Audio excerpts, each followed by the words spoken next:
चलिए बच्चों, अब हम चैप्टर रिवाइज करने जा रहे हैं थ्योरेटिकल डिस्ट्रीब्यूशन। देखिए चैप्टर ना बड़ा अच्छा है, आसान सा है, ज्यादातर बच्चे इसको छोड़ देते हैं लास्ट में, बट अगर आप फॉर्मूले अच्छे से देखें तो मुश्किल नहीं है ये। इसमें हम बायनोमियल, पॉइसन, नॉर्मल डिस्ट्रीब्यूशन, 3-4 चीजें पढ़ते हैं, ज्यादा नहीं पढ़ते। जैसे मैं बात करूं आपसे प्रोबेबिलिटी की बात ही करूं, प्रोबेबिलिटी की एक्सटेंशन है ये। आपने कॉइन को 2 बार 3 बार टॉस किया, बड़ा आसान है। अब मान लो कॉइन को 20 बार टॉस कर दिया, बहुत मुश्किल है। तो इसके लिए पहले हम पढ़ते हैं बायनोमियल डिस्ट्रीब्यूशन। क्या अगर आपको बोला जाए कि कॉइन को 10 टाइम टॉस किया गया, 10 टाइम, तो what is the probability of getting 7 heads? अब बच्चों इसकी टोटल फेवरेबल आउटकम निकालने में जान निकल जाएगी अपनी। तो इसके लिए रास्ता क्या है? बायनोमियल। क्या है बायनोमियल की कंडीशन? क्या है? नंबर बहुत लार्ज है बट फाइनाइट है, अनलिमिटेड नहीं है। हर ट्रायल क्या है? इंडिपेंडेंट। जैसे कॉइन, हेड और टेल इंडिपेंडेंट है। इवेंट क्या है? Mutually exclusive and exhaustive. देखो प्रोबेबिलिटी वाली बात आ गई ना, एक्सक्लूसिव जिनका इंटरसेक्शन 0 है, एक्सॉस्टिव जिनका यूनियन 1 है। और हर एक ट्रायल के बच्चे 2 ही आउटकम है। जो आपको चाहिए वो P है, सक्सेस। जो नहीं चाहिए वो क्या है? Q, failure. और सक्सेस प्लस फेलियर किसके इक्वल होता है बेटे? 1 के। तो इसका फॉर्मूला है बड़ा अच्छा सा, सुंदर सा, साफ सुथरा सा। Probability is equal to NCR P की पावर R Q की पावर N माइनस, देखो NCR मतलब कॉम्बिनेशन भी यहां पर आ गया। N स्टैंड फॉर जितना आपका ट्रायल है, R स्टैंड फॉर जितने आपको नंबर चाहिए। R मतलब रिक्वायर्ड, N मतलब टोटल, P मतलब सक्सेस की प्रोबेबिलिटी, Q मतलब फेलियर की, और P प्लस Q क्या होता है? हमेशा 1 के इक्वल। जैसे इसी एग्जांपल को ले लो, कॉइन इज टॉस 10 टाइम, तो N क्या हो गया? 10। Probability of getting 6 heads, required क्या है? 6। हेड की प्रोबेबिलिटी क्या है? 1/2, that is your P, that is your, और Q भी क्या हो जाएगी? 1/, फॉर्मूला क्या बनेगा सर? 10C6। P की प्रोबेबिलिटी R और N माइनस, देख पा रहे हो ये फॉर्मूला? अब आपको सोल्व तो करना आता ही होगा कॉम्बिनेशन, यस और नो? तो फॉर्मूला दोबारा देख लीजिए, NCR P की प्रोबेबिलिटी, P की पावर R Q की पावर N माइनस R। इस तरीके से आप इसको सोल्व कर सकते हैं। ना मीन मीडियन भी निकाल देते हैं। मीन का फॉर्मूला क्या होता है? N इंटू, N मतलब नंबर, P मतलब सक्सेस की प्रोबेबिलिटी। वेरिएंस का फॉर्मूला क्या है? NPQ। अंडर रूट का सॉरी स्टैंडर्ड डेविएशन का क्या? Under root NP। सिंपल है, दोबारा बता देते सर। मीन है NP, वेरिएंस है NPQ, स्टैंडर्ड डेविएशन है under root of NPQ। Variance हमेशा थियोरेटिकली मीन से लेस होता है। और सबसे इंपॉर्टेंट क्या है? अच्छा ये भी, हाँ, वेरिएंस हाईएस्ट कब होता है? जब PQ के, लाइक कॉइन 1/2, 1/2, 0.05, तो वेरिएंस आपका क्या होगा? हाईएस्ट। मोड, सर मोड कैसे निकलता है? सर मोड का एक फॉर्मूला है N plus V, sorry N plus 1 into P। इसमें बाई मोडाल भी होता है, यूनिमोडाल भी होता है। अब चेक कीजिए, अगर N plus 1 into P exact integer आ गया, नॉन डेसिमल, क्या आ गया? तो हम ले लेंगे बाई मोडाल। एक ले लेंगे N प्लस 1P, एक हो जाएगा -1 करके, माइनस, मान लो आपका आंसर लेट से आया 6, क्या आया? तो 6 और 5। अगर आ जाए नॉन इंटीजर, यानी कि बच्चे डेसिमल वाला, कौन सा? डेसिमल में हम ग्रेटर इंटीजर ले लेंगे N प्लस 1 इंटू P। हम डेसिमल को क्या कर देंगे? इग्नोर। क्या कर देंगे? जैसे को यहां पे आया था 5, तो मैंने ले लिया 5 और 4। यहां पे आया था 3.67, तो मैंने 0.67 को इग्नोर करके आंसर क्या ले लिया? ये थ्योरी और न्यूमेरिकल दोनों में काम आएगा।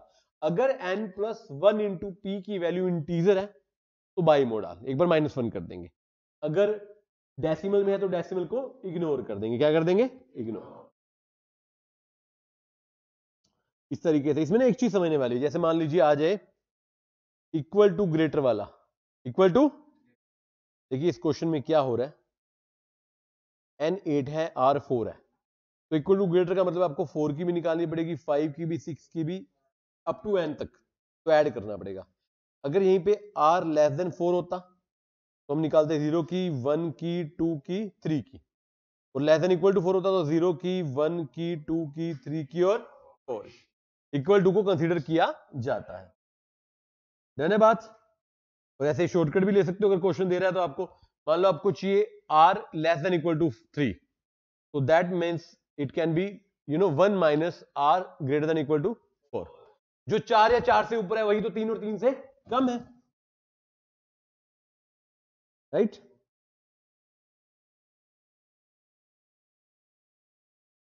क्वेश्चन देखते हैं इसमें। एक ऑक्यूपेशनल डिसीज है, वर्कमैन को 10% चांस है, मतलब 0.10 या 1/10। प्रोबेबिलिटी क्या है कि 5 में से 3 या 3 से ज्यादा वर्कमैन को होगा ही होगा। 5 में से 3 या 3 से ज्यादा, तो 3 की निकालनी पड़ेगी, 4 की निकालनी पड़ेगी, 5 की। तो ये देखो इस तरीके से निकालेंगे, P R = 3, R = 4, R = 5। तो देखिए पहली बात, आपकी सक्सेस की प्रोबेबिलिटी क्या है? 0.10 है ना, 1/10। तो 5C3 1/10 की पावर 3, 9/10 की पावर 2। फिर 5C4 1/10 की पावर 4, 9/10 की पावर 1। ऐसे 5C5 1/10 की पावर 5, 9/10 की पावर 0। जिसकी पावर 0 होती है उसका आंसर वैसे भी क्या होता है? 1। इस तरीके से less than greater than is very very very important, right? चलिए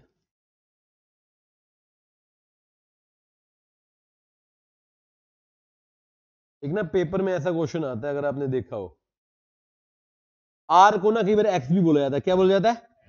आपको ना एक्स की 4 के इक्वल होता है, x2 के इक्वल होता है, p की वैल्यू निकालनी होती है। तो आप इसको पुट करेंगे तो यहां से आपकी वैल्यू निकलकर, कैसे पुट करेंगे सर? फॉर्मूला है NCR, p की पावर r इंटू q की पावर n - r, सोल्व करके इक्वेशन की फॉर्म में। सेकंड आता है Poisson distribution, given by Simeon Denis Poisson. अगर n टू लार्ज है, टू लार्ज मतलब इंफिनिटी तक जा रहा है, कहां तक जा रहा है? जहां पर इंफिनिटी आ जाए बाइनोमियल फेल हो जाता है, पॉइजन लग जाता है। और सेकंड पॉइंट भी है इसमें कि सक्सेस की प्रोबेबिलिटी वेरी स्मॉल है, ऑलमोस्ट जीरो। ऑलमोस्ट कितनी है? मतलब नंबर तो बहुत लार्ज है, ट्रायल तो बहुत लार्ज है, और सक्सेस की प्रोबेबिलिटी कितनी है? ऑलमोस्ट। तो आप क्या लगाएंगे? पॉइजन। पॉइजन का फॉर्मूला है e की पावर -m इंटू m की power r divide by r। या तो आंसर e की फॉर्म में निकलेगा या e की वैल्यू होगी। अगर e की वैल्यू गिवन है तो आप लेंगे 2.718। e stand for exponential. क्या बोलते हैं? इसकी बड़ी अच्छी प्रॉपर्टी है। इसका मीन क्या है? m। सिंपल। क्या है? m क्या है? m तो पढ़ा ही नहीं हमने। m होता है n इंटू पी। मीन मतलब n इंटू पी। मीन इसका क्या है? वही same n into P. Variance भी क्या है? m। बड़ी इंटरेस्टिंग बात, यानी कि आप सर क्या कह रहे हो? मीन और वेरियंस क्या है? बराबर। क्या है? और स्टैंडर्ड डेविएशन क्या है? √m। सर मोड भी m है, n इंटू पी, बट फर्क क्या है? अगर बाई मॉडल आ गया, इंटीजर में आ गया, तो m -1 कर देंगे, नहीं तो सेम डेसिमल को इग्नोर कर देंगे। मतलब आप क्या कहना चाह रहे हो सर? मैं कहना चाह रहा हूं mean is equal to variance is equal to mode. सब किसके इक्वल है? n into p, that is m, that is m। तीनों सेम है इसके अंदर, बट फर्क क्या है? मोड कैन बी बाई मोडल, कैन बी यूनिमोडल। इसकी एप्लीकेशन कहां है? कुछ एग्जांपल दिए, जैसे मान लीजिए बड़ी एक लार्ज बुक में पर पेज में कितनी मिस्टेक है, बिजी रोड पे कितने एक्सीडेंट होते हैं पर मिनट में, हेल्थ केयर में पर मिनट में कितनी डिमांड है। इस तरीके से आपको करनी है। ये देखिए क्वेश्चन, आप देखिए बड़ा इंटरेस्टिंग क्वेश्चन है। P मतलब probability of x is equal to 2, probability of x is equal to 3। आपको निकालना है मीन और स्टैंडर्ड डेविएशन। इसको फॉर्मूले को आप सोल्व कीजिए। e की पावर -m इंटू एम की power 2 divide by 2 factorial, e की पावर -1 इंटू एम की क्यूब इंटू 3 फैक्टोरियल। ये यहां से कट जाएगा, यस। ये m की वैल्यू कितनी आ गई? 3। m की वैल्यू 3 है मतलब मीन है, और स्टैंडर्ड डेविएशन क्या होगा इसका? √3 है। इस तरीके से आप करेंगे। देखिए मैं बार बार कह रहा हूं, ये चैप्टर करने वाले हैं, छोड़ने वाले नहीं है। थोड़े नॉन इंटरेस्टिंग से लगते हैं, बट एक बार पढ़ने का दोबारा जरूरत नहीं है। फॉर्मूला ही तो है, मीन का फॉर्मूला सेम, वेरियंस का फॉर्मूला सेम, मोड का same, but deviation under root में। सिंपल है, कुछ अलग से कर ही नहीं रहे। ठीक है, ठीक है भाई।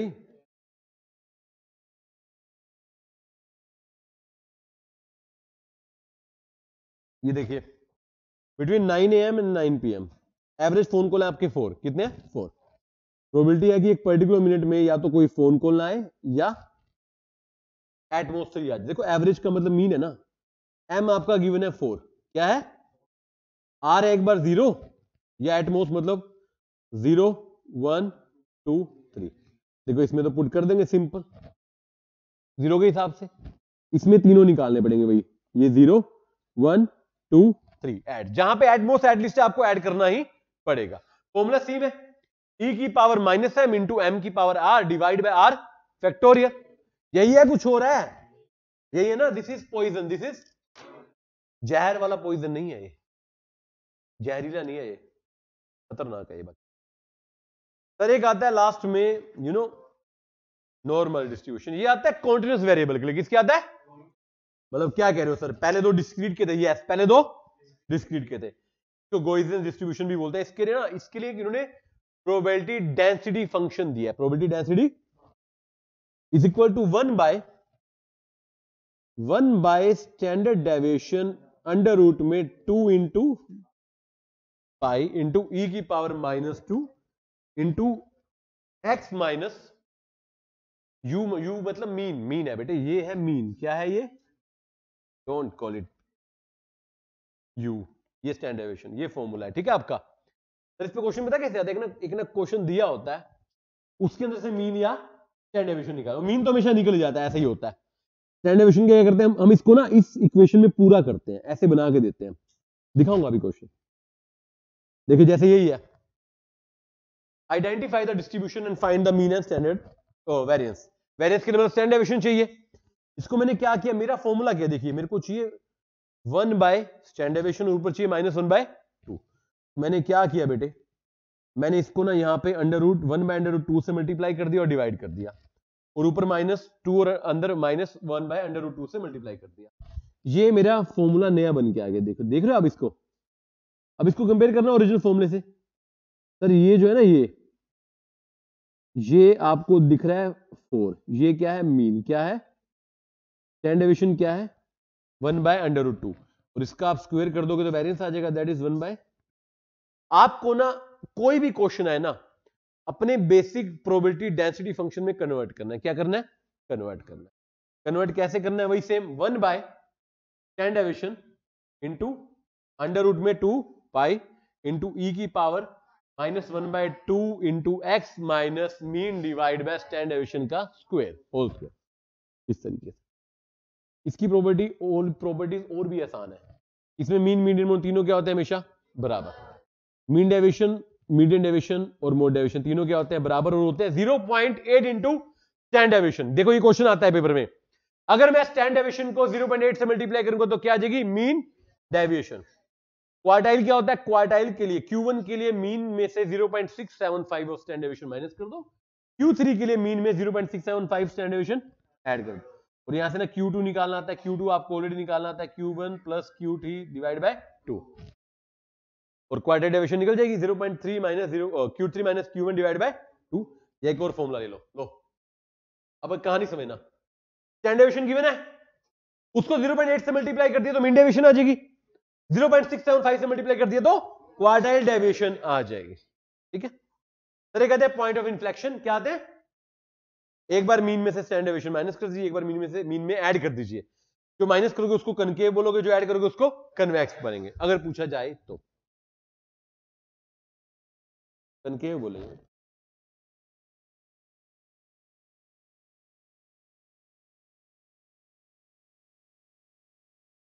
ठीक है, इस तरीके से आपको देखिए क्वेश्चन, देखिए आपको क्वार्टाइल्स गिवन है, 2 क्वार्टाइल्स मतलब Q1 और Q3, आपको मोड निकालना है। तो आप इसको Q1 Q3 का फॉर्मूला निकाल लीजिए, जो आपका मीन आएगा वही आपका मोड होगा। डोंट गेट कंफ्यूज ना, आप पेपर में मीन निकालो, आपको मोड पूछा गया, मीन, मीडियन, मोड तीनों क्या होंगे? इक्वल। और मीन डेविएशन के लिए क्या करोगे? 0.8 से मल्टीप्लाई कर दोगे स्टैंडर्ड डेविएशन को। क्वार्टाइल डेविएशन के लिए क्या करोगे? 0.675। जैसे देखिए इसी क्वेश्चन में मान लो पॉइंट ऑफ इन्फ्लेक्शन पूछा गया। सर पॉइंट ऑफ इन्फ्लेक्शन के लिए दो चीज चाहिए, मीन और स्टैंडर्ड डेविएशन। मीन क्या है? 10, स्टैंडर्ड डेविएशन क्या है? तो एक बार 10 - 4, एक बार 10 + 4, 6,14। डायग्रामेटिकली याद है आपको, बनाना सिखाया था। Z होता है टोटल, क्या होता है? Z माइनस इंफिनिटी प्लस का इंफिनिटी, बीच वाले को हम कहते हैं 0.5 मानते हैं। क्या मानते हैं? डायग्राम आएगा नहीं फिर भी बता, टोटल एरिया 1 है। टोटल एरिया क्या है? मैंने आपको एक शॉर्टकट दिया था, अगर आपका Z की वैल्यू ना, चलना लेफ्ट टू राइट है, अगर वैल्यू 0.5 से ज्यादा है तो हम माइनस इंफिनिटी से चलते हैं, 0.5 से ज्यादा कम है तो हम 0 से चलते हैं। देखिए डायग्राम होता है, ये 0 है, ये माइनस है, ये प्लस है, यहां भी 0.5, यहां भी 0.5। 0.5 से कम है तो मैं यहां से शेड करूंगा, 0.5 से ज्यादा तो मैं यहां से शेड करूंगा। That is Z, that is Z।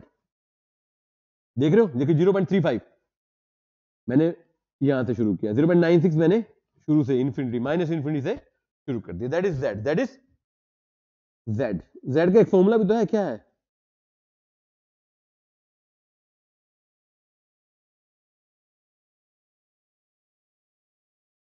Z का फॉर्मूला, यस,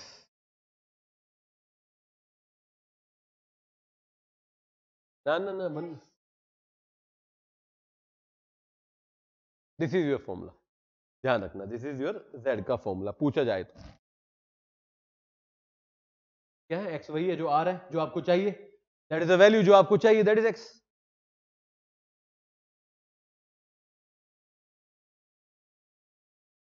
बेटे वो जो फॉर्मूला पूछो वो पॉइजन का है, ये आपका इसका स्टैंडर्ड, वो प्रोबेबिलिटी डेंसिटी फंक्शन है। हाँ हाँ, अल्टीमेटली वही है, जेड ही तो है। आपने यही तो किया था, एक्स माइनस यू की पावर स्क्वायर नहीं की थी यार, याद है? ई के ऊपर -2 ऐसे कुछ गिवन था, वो जेड ही था, क्या था? जेड। डन है। चलिए आपके पास क्वेश्चन आ जाए, नॉर्मल डिस्ट्रीब्यूशन से मीन निकालना, नॉर्मल डिस्ट्रीब्यूशन से क्या निकालना है, तो कैसे निकाल पाओगे? देखिए आपको निकालना है जेड, वही जेड निकालना है, जेड का फॉर्मूला भी बताया, x minus you divide by standard deviation. बोल लो भाई, एक्स माइनस यू, यू का मतलब क्या है यहाँ पे? मीन। क्या है? मीन। क्यूरी की बात करें एक बारी, डिस्ट्रीक में दो फॉर्मूले हैं, डिस्क्रीट में हमारे बाइनोमियल और पॉइजन, कॉन्टिन्यूस में क्या है हमारा? नॉर्मल। ये कुछ जनरल बातें हैं, पहले बाइनोमियल की बातें हम कर चुके हैं सारी, सिर्फ बता रहा हूं आपको दोबारा। Number and success and trial must be whole number. N और पी दो, ये देखो बड़ा इंपॉर्टेंट है, एन और पी दो पैरामीटर हैं, तो बाइनोमियल क्या होता है? By parametric, right? बाइनोमियल अगर सिमेट्रिक है तो दोनों बराबर होंगे पी क्यू, अदरवाइज बराबर नहीं होंगे। वेरिएंस जब मैक्सिमम कब होता है? जब पी क्यू क्या होते हैं? बराबर, ऑलरेडी बता चुका हूं। पॉइजन में एम इकलौता पैरामीटर है, एम क्या है? मेन पैरामीटर, इसको बोलते हैं यूनी पैरामीट्रिक। क्या बोलते हैं? ये बाइनोमियल के ऊपर कब प्रेफरेबल है? जब लार्ज नंबर ऑफ ट्रायल्स है और सक्सेस की probability almost negligible, that is zero. That is theoretical distribution सिर्फ थ्योरी में एग्जिस्ट करता है, रियलिटी में एग्जिस्ट नहीं करता। नॉर्मल के पॉइंट है, नॉर्मल कॉन्टिन्यूस सीरीज पे लगता है, age, height etcetera. Carl Gauss ने दिया, इसको गॉसियन भी बोलते हैं, इसको एजम्पशन नॉर्मलिटी बोलते हैं। नॉर्मल कब? बेल शेप यू कब होता है? यस। और नॉर्मली कब होता है? जब 50% इधर और 50% उधर हो। यू शेप क्या था? Bell shape. मीन है, बीच में होता है एवरेज। अगर 50% इधर है और 50% इधर है, that is symmetric normal U shape. और अगर एक्स और यू बराबर हो, एक्स और यू बराबर हो, तो कर्व की स्क्यूनेस जीरो, कर्व मुड़ेगा ही नहीं। जेड क्या होता है? एक्स माइनस यू, जीरो आ गया, कर्व की स्क्यूनेस क्या होगी? जीरो। क्या होगी? या ना तो ये पॉजिटिव होगा, ना ही, देखो, ना तो ऊपर जा रहा होगा ना ही नीचे आ रहा होगा। जेड का फॉर्मूला ऑलरेडी हम कर चुके हैं। मीडियन का फॉर्मूला पता है आपको? देखो मीन मीडियन मोड बराबर होते हैं, तो फॉर्मूला क्या? Q3 plus Q1 divide by 2 और QD 0.675, और इसको भी बाय पैरामेट्रिक बोलते हैं। क्या बोलते हैं? क्यों? इसमें दो पैरामीटर हैं, क्या? मीन और वेरिएंस। अगर एक्सपेक्टेड फ्रीक्वेंसी पूछी जाए, आज तक आई नहीं है, प्रोबेबिलिटी को n से मल्टीप्लाई कर देना। किससे मल्टीप्लाई कर देना? n से। और लास्ट में आपको एक नॉर्मल डिस्ट्रीब्यूशन बताया था थ्योरी के लिए, स्टैंडर्ड नॉर्मल डिस्ट्रीब्यूशन। क्या बोलते हैं? इसमें ना z नहीं होता, z को ऐसे कट कर देते हैं। क्या होता है? इसका फॉर्मूला देख रहे हो आप? सेम है, यही फॉर्मूला वहां भी था बेटे। वहां पर z का मतलब x minus you divide by standard deviation था, तो ये वही फॉर्मूला है, बट z को कट कर दिया। z को क्या कर दिया? अब याद करो, फॉर्मूला दिखाऊं आपको? मैं बोला 1 बाय स्टैंडर्ड डेविएशन, ऐसे था वो, e की power -1/2 x minus you divide by standard deviation का स्क्वायर, तो वही है ऑलमोस्ट। तो z का स्क्वायर बाय 2, 2 होल है, 1/2 है वो, 2 मतलब 1/2, वो z का स्क्वायर है। क्या है? z का स्क्वायर। प्रोपर्टीज क्या है सर? इसमें भी मीन मीडियन मोड इक्वल होता है जीरो के। किसके? स्टैंडर्ड डेविएशन क्या होती है? तभी तो आपको यहाँ फॉर्मूले में दिख नहीं रही, मान लो यहाँ पे स्टैंडर्ड डेविएशन लगा भी लो तो भी फर्क नहीं पड़ेगा, 1 है। तभी तो फॉर्मूले में आपको दिख नहीं रही, आपको पूछना चाहिए था, कहाँ गई स्टैंडर्ड डेविएशन? पूछे नहीं आपने, मैंने बता दिया 1 है। क्या है? अच्छा, स्टैंडर्ड डेविएशन 1 है तो मीन डेविएशन क्या होगी? 0 पॉइंट, वहीं से मल्टीप्लाई करते हैं। अपना QD क्या होगी? 0 पॉइंट, ये Q है, करेक्ट करना, ये क्या है? Q। ये ऑलवेज सिमेट्रिकल है, अगर 0 के इक्वल है। पॉइंट ऑफ इन्फ्लेक्शन भी इसका -1 और 1 है। पूछो क्यों? मीन 0 है, मीन में स्टैंडर्ड डेविएशन माइनस की, मीन में स्टैंडर्ड डेविएशन ऐड की, तो -1 1 ही तो बना। और इसकी 2 टेल्स कभी एक्सिस को टच नहीं करेंगे। ये जो लिखा हुआ है ना, ट्रस्ट मी, यही कर लो सारे क्वेश्चन इसके ऊपर, लिख कर दे सकता हूं मैं बात। ये क्यूरी पढ़ लो, फॉर्मूला पढ़ लो, सारे क्वेश्चन, और एक दो क्वेश्चन जो आपको बीच में दिए हैं ये करके देख लीजिए, सारे क्वेश्चन इसी के बेस पर है। डन है बात? ये प्रोबेबिलिटी का एक्सटेंडेड वर्जन ही है, ठीक है। तो यहां पर टॉपिक को हम क्या करते हैं बेटे, समाप्त। सारे बोलेंगे जय श्री राम, जय माता दी।